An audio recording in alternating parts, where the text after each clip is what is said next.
The day I finally understood that my parents had been letting themselves into my apartment behind my back wasn't the day my life collapsed. It was the day I realized just how far they were willing to go to keep me theirs. Lights on in rooms I'd left dark. Food in containers I didn't own. Blankets creased in the shape of bodies that were not mine. Every corner of that place, from the crooked lamp to the dish rack, was quietly telling me the same thing. You're not living alone. People love to say, family crosses boundaries because they care. But what happens when trampling your boundaries is the only way they know how to show that care? Because the moment I vanished from their map on purpose, that was when the real story actually started. I wasn't always this guarded. I used to think boundaries were straightforward. You say don't do this. People stop doing it. Simple. In my family, a boundary was just a suggestion.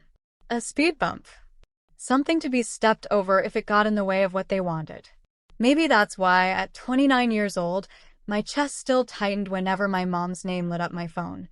Or why my dad's soft, worn-out, "Hey, kiddo," could still make me brace for the favor or confession he was about to quietly tug out of me. Privacy, for me, was something I watched other kids have. My bedroom door at home might as well have been see-through. I'd be writing or reading or just existing, and my mom, Evelyn, would drift in like she owned the oxygen in the room. Sometimes humming, sometimes silent, always searching. She'd pick up notebooks and skim through them like she'd bought the words. She'd scroll through my phone to make sure everything's okay.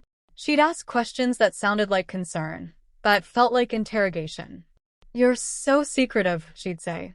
"You shouldn't hide so much from your own family." She never once paused long enough to wonder why I wanted to hide. My dad, Thomas, rarely stepped into those scenes. He'd hover at the edge of them, shrug and mumble, "She's just worried about you, Riles. You know your mom." Then walk away and let her keep tearing through whatever corner of my life interested her that day. Meanwhile, my little sister, Lyanna, lived like a guest of honor in the same house. Her door was sacred. Knock first, wait to be invited in, or else. Her mess was called creative chaos. Her outbursts were a phase. Her mistakes were stories we all laughed about later. My mistakes became lectures. Her closed door was respected. Mine was treated like defective furniture. Same roof, completely different rules. So when I finally got my own place, a tiny one-bedroom with a sliver of the Denver skyline visible from the living room, I thought I had escaped that version of myself for good. I picked out my own dishes. Arranged my bookshelf the way I liked, not the way my mom thought was more practical. Hung soft string lights that made the evenings feel like warm water after a long day. I remember that first night lying on my couch, staring at the ceiling, realizing there was no one on the other side of a wall listening for me to slip up. I breathed differently there. Slower. Deeper. My lungs finally trusted the air. That peace lasted 2 weeks. The first time my mom let herself in, she acted like she was doing me a favor. I came home from work to find my front door locked, but the deadbolt turned in a way I knew I hadn't left it. Inside, the kitchen smelled like garlic and onions. My mother stood at my stove wearing an apron I had never seen before, tied neatly over her blouse. From her purse. "Who carries their own apron to someone else's home?" "Oh," she said, as if I had surprised her. "Look who finally decided to come home. I brought groceries." "You never buy enough vegetables, Riley." She moved around my kitchen like it was a stage she'd rehearsed on. My dad lounged on my couch, shoes off, flipping through my mail like he was idly passing time. "Nice view," he said, eyes not on the window. I stood there with my backpack still on, keys in my hand, and tried to swallow the panic rising under my ribs. "How did you get in?" I asked carefully. "Your landlord," my mom said, waving a wooden spoon. "I told him we were your parents and we were worried. He's very sweet. You should be grateful you have people who care enough to check." I told myself it was a misunderstanding. A one-time overreach. If I just explained how uncomfortable it made me, they'd realize, they'd apologize, they'd stop. But I could have pulled that script straight from a childhood déjà vu. Back then, explaining never changed anything. It didn't now. After that, the violations shrank in size but multiplied in number. Containers in the pantry moved just enough that my muscle memory was wrong. Clothes I hadn't worn in months suddenly appeared in the laundry basket. A faint depression on the opposite side of my bed, like someone had sat there thinking.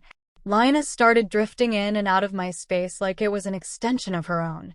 A stray mascara wand appeared on my bathroom counter. Half-finished iced coffee cup stacked in my sink. My favorite hoodie vanishing from my chair and showing up in her Instagram story. When I called her about it, she laughed. Relax, Riley. You act like I'm some stranger breaking in. I'm your sister. Chill. That was the pattern. I drew a line. They acted like I was overreacting for wanting it recognized. Each little thing by itself was small enough to explain away. Altogether, they felt like a tide slowly erasing my footprints from my own life. And just like when I was a teenager, my mother called it love. My father called it looking out. And I was supposed to call it normal. Except this time, it wasn't their mortgage. It was mine. And somewhere under all my excuses, I already knew the truth I wouldn't say out loud yet. If I didn't put a stop to it, they would take this place from me one quiet, helpful intrusion at a time. The shift didn't arrive like a storm. It crept in like a draft. The cabinet door under my sink, left just slightly ajar. My spice rack rearranged, alphabetical, my mom's favorite compulsion. My towels folded in her hotel style, edges aligned the way she likes. Harmless things if they were once. Terrifying when they repeated.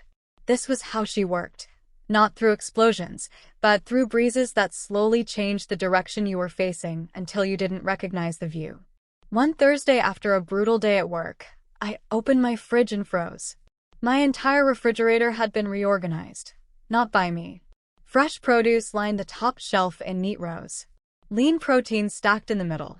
Snacks, temptation foods, as she'd always called them, pushed to the back where you'd have to fight for them. Just like at home. But it was worse than that. The frozen meals I'd bought for busy weeks? Gone. In their place, labeled containers of her soups, her casseroles, her dressings, her tastes, her choices, her rules. It didn't just look like someone had eaten here. It looked like someone was curating my life for me. I stood there with cold air spilling over my hands and understood, with horrible clarity, that I wasn't paranoid. I was being managed. 2 weeks later, I came home late and noticed my laptop sitting open on the coffee table. I always close it. Always. The screen glowed with a document I didn't recognize. Notes I hadn't written. Browser tabs full of articles I hadn't searched for. One of my project drafts was open, the cursor blinking in the middle of a paragraph like someone had gotten bored and walked away. Something inside my chest snapped tight. I called my mother. She answered on the first ring. "Hi, honey," she chirped. "Long day. Have you been in my apartment?" I asked. She went quiet just long enough to confirm the answer. "Don't sound so dramatic," she said finally, slipping into that soft tone she used when she was about to justify the unforgivable. "Your landlord let me in again." I told him I was worried. "You haven't answered my texts. I brought food. Cleaned a little. You should be grateful, Riley. Who else is looking out for you like this?" "You lied," I said. My voice sounded odd even to me. Calm. Flat. "You lied to get into my home." "That's not lying," she scoffed. "It's concern. You work too hard. You shut people out. This is why you need us. You don't even see it." That word, concern, felt like teeth closing around me. After we hung up, I sat down on the floor, my back pressed against the couch, my laptop still glowing on the table. Every memory from my childhood congealed into one suffocating truth. The open journals. The accidental reading of my texts. The find my phone pings she'd never asked me about. The way she always knew where I was before I could tell her. This wasn't new behavior. It was the same pattern, emboldened by the lack of a front gate. The next morning at work, numbers on my screen blurred into nonsense. At lunch, I booked an emergency session with my therapist. She listened quietly as I talked, really talked, for the first time. I listed every small violation I'd been minimizing. Every time I'd gaslit myself into thinking it wasn't that bad. When I trailed off, she leaned forward. "Riley," she said, her voice gentle but unflinching, "this isn't concern. This is control. These aren't accidents. These are repeated, deliberate boundary violations. The word control landed like a stone dropping into a pond. Your home, she went on, is not emotionally safe. Not psychologically, not practically. They've shown you that if they have access, they will use it, no matter what you ask. You need distance they can't override. I stared at her. You mean talk to them again? Set rules. I mean physical distance, she said. New keys. New address. Somewhere they cannot get into without your consent. You've tried conversations. You've tried compromise. They haven't worked. You are allowed to protect your space. I walked back out into the thin, cold Denver air with one sentence beating in time with my steps. If I stay, they'll never stop. Ugh. That night, I sat at my tiny kitchen table like I had every piece of my childhood spread out in front of me and opened my laptop. In the search bar, I typed, "High-security apartment buildings, Denver." It felt ridiculous. It also felt like survival. Listing after listing popped up. Buildings with keycard access. 24/7 staff lobbies. Surveillance in every hallway. Elevators that only moved with authorization. Places designed for people who knew what it was to be cornered. All my life, privacy had seemed like something other people had. The kids whose moms knocked. The teens whose phones weren't family property. Sitting there, scrolling options, another possibility crept in. Maybe privacy wasn't just luck. Maybe it was a choice I could finally make. I found a building downtown with a staffer at the front desk around the clock, keycards for every entrance, cameras at each door, and a balcony you couldn't reach from the outside without serious effort. No more charming landlords. No more "we're her parents, just let us in." I booked a tour for the next morning before I could talk myself out of it. Stepping into that lobby felt like entering a different life. Warm golden lights. A soft hum of the vents. Polished floors reflecting streaks of city glow from the high windows. The air smelled like fresh paint and possibility. The leasing agent took me up to a corner unit. Floor-to-ceiling windows looked out over the city. The balcony door had a heavy lock that clicked with a satisfying weight. I stood in the middle of that empty room and imagined it full of nothing. No one. Just my things where I left them. My food where I put it. My silence, uninterrupted. "I'll take it," I said before my brain could spool out 50 reasons why this was too dramatic, too expensive, too much. I signed the lease that day. The move would have to be secret. No warnings, no hints, no conversations that could be turned into hysterics or guilt trips. Just action. Clean. Quiet. Final. When I told my two closest friends, Mara and Jonah, they didn't even hesitate. Midnight move. Jonah grinned. Finally, something to make my week interesting. "Wear black," Mara said. "If your mom shows up, I'm diving behind the couch." They arrived at 11:30 p.m. with coffee, hoodies, and the kind of determination that only appears when your friends are tired of watching you be slowly smothered. "Remind me again why we're whispering?" Jonah asked as he taped a box shut with exaggerated care. "Because if they show up," I whispered back, "I won't go through with it." We packed everything that felt like mine. Clothes. Books. Kitchen basics. Photos I'd printed, not been given. I left behind anything that felt like a tether. The mug my mom insisted I keep for when we visit. The sweater line I used to steal and then claim she'd given me as a gift. The framed family quote my dad made me hang in the hallway. If my new life was going to be clear, my exit had to be too. At 2 in the morning, the moving truck rumbled up to the curb, engine low, like it knew we were pulling off a heist. Trip after trip down the hallway, arms full of boxes, felt like walking a countdown. When the last box was loaded, I walked back into the empty apartment one final time. The walls echoed differently without my things there. Less like home, more like a set I'd been performing on. I locked the door, pulled the emergency key from my keychain, the one my mom had waved like a badge when she first got it, and slipped it into an envelope addressed to the landlord. No note. No forwarding address. Just done. At the new building, the night staff checked my ID, programmed a small black keycard, and handed it to me with a calm smile. "Welcome home, Ms. Morgan." It was such a small sentence.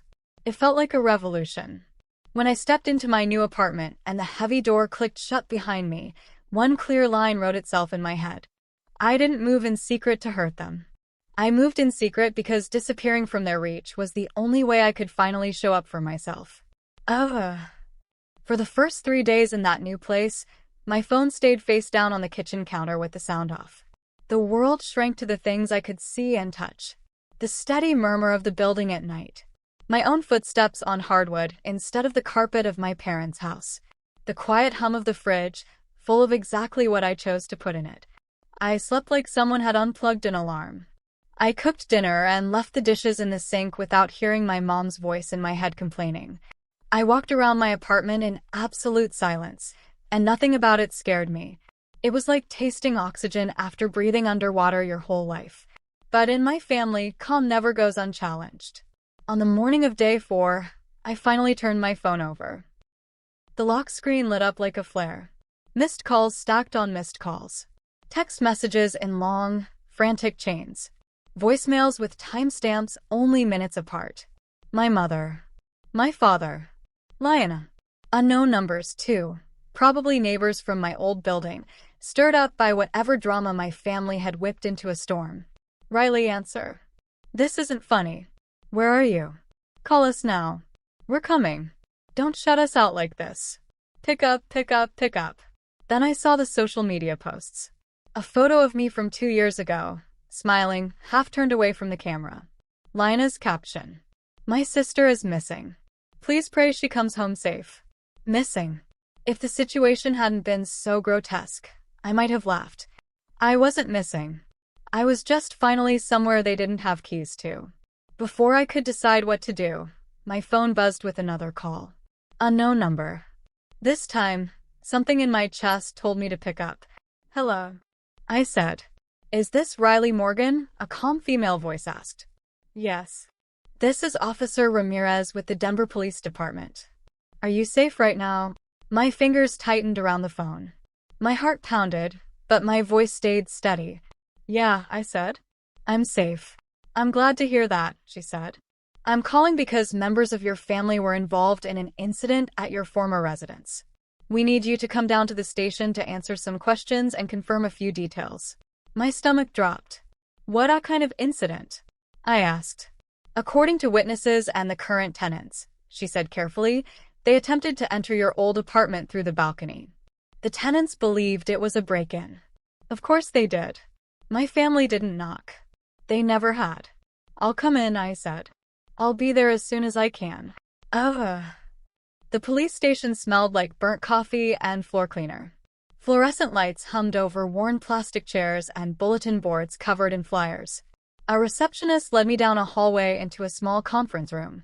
The sight that met me there was like a twisted family portrait. My mother sat at the table, mascara smeared under her eyes, fingers clenched around a crumpled tissue. My father stood behind her, hand on the back of her chair, jaw tight, gaze flicking toward the doorway. Lyanna paced in the corner, arms folded, eyeliner smudged, cheeks flushed the way they got when she was caught doing something she'd already convinced herself was justified. As soon as my mother saw me, she shot to her feet so fast her chair screeched. Riley, she gasped. Oh my God. Where have you been?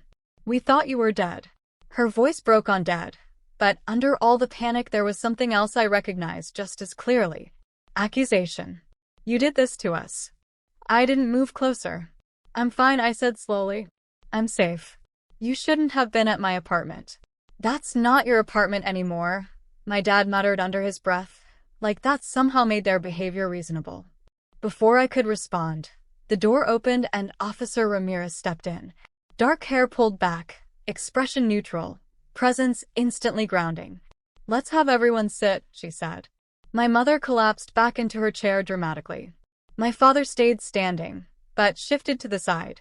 Lyanna slumped into a seat, eyes rolling. I sat across from them. Ms. Morgan, the officer said, looking at me first, your family filed a missing person report. The tenants in your old unit called us after an attempted entry. We needed to verify your safety. I wasn't missing, I said. I moved. You moved, my mother repeated, as if the concept itself were an insult. Without telling us? Without telling me. Her voice was sharp, wounded, theatrical. Once upon a time, It would have gutted me. Now it just sounded like a well-practiced trap being sprung. Yes, I said simply. I moved. Lina huffed. If you had just told us, none of this would have happened. Officer Ramirez cleared her throat. Let's go over what did happen, she said evenly. According to the report, your family attempted to gain access to a private residence that is no longer associated with you. One of you tried climbing over the balcony railing. The current tenants felt threatened and called 911. That's not what happened, my mom snapped. We were trying to see if she was inside. We thought she might be hurt. What were we supposed to do? Just leave. Maybe don't scale a stranger's balcony, Lina muttered, then caught herself. My dad rubbed his temple. We were desperate, he said, looking straight at me. You disappeared. You weren't answering. Your car was gone. Of course we panicked. You are supposed to respect that your daughter is an adult, Officer Ramirez said calmly. Her absence from your home is not a crime. But breaking into someone else's is. The word breaking seemed to hit them for the first time. I took a breath. I moved, I said again, because you wouldn't stop coming into my home. You lied to my landlord. You went through my things. You gave Lina access without my permission. My mom's head snapped toward me. We only went inside to help you, she said. Your place was a mess. You weren't eating well. You shut us out. You told my landlord I was unstable, I said. You said I might hurt myself if he didn't let you in. She flinched at that detail, then straightened. I was worried. A mother is allowed to worry about her child. You read my private files. You opened my mail. You changed my locks without telling me where the spare key went. Lina scoffed. Oh, come on. You act like I robbed you. I just needed a place to crash sometimes. You're being so extra about this. You took the only space I had that was supposed to be mine and treated it like an extension of your bedroom, I said quietly. That is theft. Officer Ramirez folded her hands. Ms. Morgan, she said to me, would you like to formally document these concerns? We can add a note to the report and draft a written boundary agreement. It's not a restraining order, but it will put expectations in writing moving forward. My mother sucked in a sharp breath. Document, she repeated, horrified. You want to put this in some permanent file? We're her family. And you are also, the officer said, looking from one to the other, the individuals involved in a trespassing incident. Intentional or not, that's what this is. The word trespassing landed heavier than any insult I could have thrown. My dad leaned forward, eyes pleading. Riley, think about what you're doing, he said softly. We've made mistakes, we know that, but involving the police? Your own parents. You involved them, I said, not unkindly. You filed a missing person report instead of accepting that I might just not want to talk to you. You tried to break into my old apartment. All I did was move. The room went quiet. It felt like the moment in a storm where the air holds its breath. My mom's lip trembled. I can't believe you'd do this to us, she whispered. I met her eyes. I didn't do this to you, I said. I just stopped letting you do things to me. Silence. Heavy. Necessary. Officer Ramirez slid a single sheet of paper and a pen across the table toward me. Given what you've described, she said, I recommend a written boundary agreement. It states what is and isn't acceptable behavior. Everyone signs. That way, if there are future incidents, there's a record that expectations were clear. The form looked simple. My hand shook a little, but my handwriting came out steady. 3 lines. You will not come to my new home. We will only meet in public places. You will not access my belongings, accounts, or mail under any circumstances. I slid the paper back to the middle of the table. My dad read it, frowned. This is extreme, he said. It's not extreme, I said softly. It's what adulthood looks like when your boundaries have never been acknowledged. For a moment, no one moved. Then slowly, with all the reluctance of people realizing the world no longer contorts itself to fit their comfort, my parents each took the pen. My father signed first, his jaw tight. My mother stared at the paper for a long time before finally scrawling her name like each letter hurt. Lina took the pen last. This is ridiculous, she muttered. But her hand was shaking too. When the form came back to me, the signatures glistening faintly in the harsh overhead light, Something low and knotted in my chest loosened for the first time in years. My mother's voice was small when she spoke again. "I miss when you needed us," she said. I gathered the papers calmly. "I still need a family," I said. "But I need a safe home more. You can be in my life. You just can't be in my living room." Officer Ramirez nodded once, a quiet stamp of approval. When I stepped back outside, cold Denver air wrapped around me like something clean and sharp and new. For the first time, the distance between me and them felt like something I had chosen, not something that had been done to me. It felt like freedom. Earned. Deliberate. Mine. The days after the police station were so quiet it was almost disorienting. In my new apartment, mornings became slow on purpose. I'd open the blinds and let the light spill all the way across the floor, watching it crawl toward my desk. Nobody else's shadow ever interrupted it. No doors open without my hand on the knob. No spices rearranged themselves while I was gone. No one straightened up my things into an arrangement that fit them better than me. I stopped flinching at small sounds. The buzz of the building. The elevator ding down the hall. The neighbor's footsteps above me. None of them meant someone had crossed a line. And on the days my anxiety whispered that maybe I had overreacted, all I had to do was look at that signed paper tucked in my desk drawer. Even they had agreed, under pressure, that they'd gone too far. We kept to the agreement.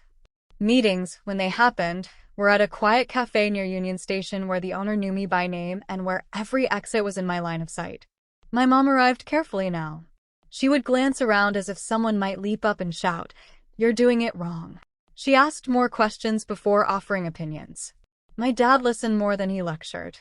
Sometimes he caught himself about to use his old, soothing voice on me and stopped mid-sentence. Lyanna surprised me. The humiliation of being spoken to by an officer, of having trespassing and police report attached to something she had participated in, it shook something loose in her that no amount of my begging ever had. She apologized. Really apologized. Not the half-hearted, "I'm sorry you feel that way," but the real thing. We weren't suddenly sitcom perfect.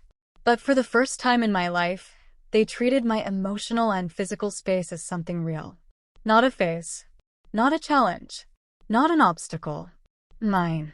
And as weeks slid one into the next, I felt myself expanding into the life I'd always pressed into the corners for them. I slept without my phone under my pillow. I ate in my own kitchen and didn't hear my mother's voice judging what was on my plate. I existed without bracing for someone to burst through a door. Sometimes, healing isn't fireworks or big speeches. Sometimes, healing is a locked door staying locked. Leaving didn't punish my family the way they once insisted it would. It wasn't revenge. It was the first time I chose myself without offering 100 disclaimers. My parents are still in my life, just not in every inch of it. My sister and I talk. We send each other memes. We roll our eyes about our parents in group texts like most adult siblings do. But there's a healthy distance now, a buffer big enough for me to breathe in. If you've ever had to fight for something as basic as your own four walls, for the right to feel safe where you sleep, I want you to know this. You're not unreasonable. You're not dramatic. You're not ungrateful. You're allowed to draw a line around your life and say, "This is mine." If any of this sounds like your story, tell me about it in the comments. And if you want more stories like this, about boundaries, about choosing yourself, hit subscribe and stick around. You deserve a home that's truly yours.